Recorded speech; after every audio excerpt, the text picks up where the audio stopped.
Speaker, my question's to the Prime Minister. When he said the vast bulk of New Zealanders would not be worse off after this budget, which New Zealanders did he expect would be worse off? The Honourable Prime Minister. Mr. Speaker, what I actually said was that I expect the vast bulk of New Zealanders to be better off under a tax switch that increases GST to 15%, reduces personal income taxes across the board and compensates people receiving income support. That is demonstrably the case. Supplementary question, Mr. Speaker. Does he expect life to be better for the 60,000 New Zealanders his government are budgeting to still be on the unemployment benefit in 4 years' time, double the number he inherited on becoming government, and how will gradually creating only 10,000 jobs through this budget help them? The Honourable Prime Minister. Mr. Speaker, I would remind the member that less than a month ago, unemployment in this country was reduced from 7.1% on an adjusted basis to 6%. The budget indicates that the unemployment rate will continue to fall from that rate. I think this government is doing a lot to create jobs, and as the budget quite clearly pointed out, supported by Treasury, this budget will create over 170,000 jobs. Point of order, Mr. Speaker. Point of order. Point of order, the Honourable Annette. Mr. Speaker, my question asked whether he expected the 60,000 people who will be on the unemployment benefit in 4 years' time, would they be better off? He didn't address the question. I'll allow the Honourable Member to repeat her question without loss of a supplementary. Does he expect life to be better for the 60,000 New Zealanders his government are budgeting to be still on the unemployment benefit in 4 years' time, double the number he inherited on becoming government, and how will gradually creating only 10,000 jobs through this budget help them?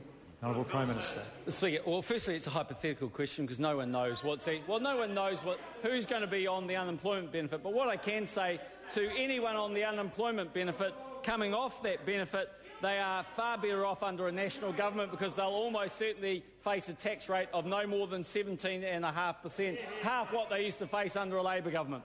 Supplementary question, Mr. Speaker. If he is correct that the vast bulk of New Zealanders will not be worse off, does this budget include sufficient funding to reverse the cuts of home help to thousands of older New Zealanders who have paid taxes all their lives and now face daily risks to their health, unnecessary costs and misery?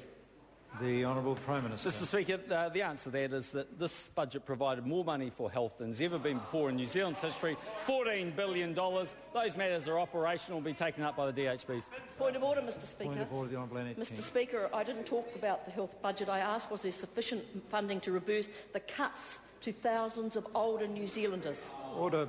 Well, I think when the member asks about sufficient funding in the budget, the answer referred to the amount of funding in the budget for health. And I think the Prime Minister in his answer on this occasion basically rejected part of the member's question. I think he was rejecting the argument, the part of the question about cuts. Now, that's his right in answering the question. The Honourable Annette King, supplementary.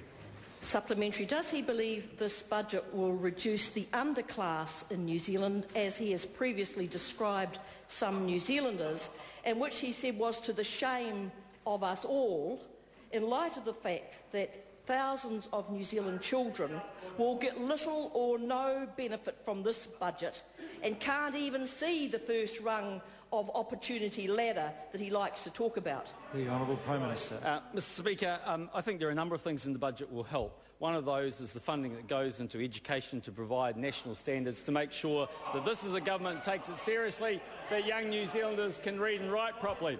It will virtually halve the tax rate on those on low-income New Zealanders. It provides tax cuts for the bulk of New Zealanders. In my view, it puts the right incentives in the economy to help those who are least well off to improve in life. So, in a short answer, yes. Mr. Speaker, does he agree with the New Zealand Council of Christian Social Services, an organisation that works with the most vulnerable in society, and his own Minister of Finance, Bill English, that the gap between rich and poor in this budget is about the same? And when will he match his rhetoric about an underclass with some action? The Honourable Prime Minister. Mr. Speaker, yes, numerically, but the budget has tremendous incentives in it to allow people to progress, and that's what will happen. Question number 5, Amy Adams. Thank you, Mr Speaker.